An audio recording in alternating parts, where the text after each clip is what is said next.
100 দিনের কাজের টাকা মোদিরা দিয়েছে। 3 বছর ধরে 100 দিনের কাজ বন্ধ, তাহলে মোদির ভোটও বন্ধ। 100 দিনের টাকা 3 বছর বাদে আমরা দিয়েছি। ওদের টাকা দেওয়ার কথা ছিল। 6,84,000 কোটি টাকা তুলে নিয়ে গেছে বাংলা থেকে।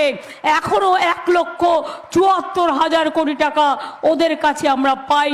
আমাদের গ্রামীণ যোজনার টাকা দেয় না, পঞ্চায়েতের টাকা দেয় না, আবাস যোজনার টাকা দেয় না, রাস্তার টাকা দেয় না, 100 দিনের কাজের টাকা দেয় না। আমি পরিষ্কার করে আপনাদের বলছি, আগামী দিন আমরা আমাদের রাজ্য সরকার 50 দিনের কাজের গ্যারেন্টি দিয়ে কর্মশ্রী প্রকল্প চালু করে দিয়েছে। যারা যারা জব কার্ড হোল্ডার, 50 দিনের কাজের গ্যারেন্টি আমরাই করব।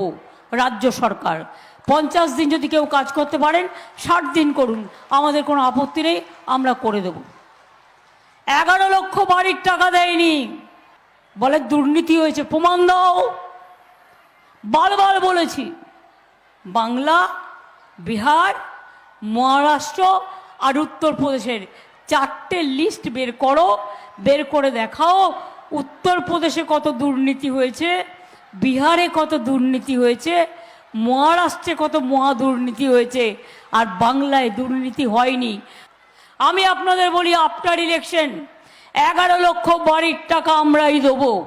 বাংলার বাড়ির টাকা। আমাদের মোদির কাছে ভিক্ষা চাইতে আমরা যাব না।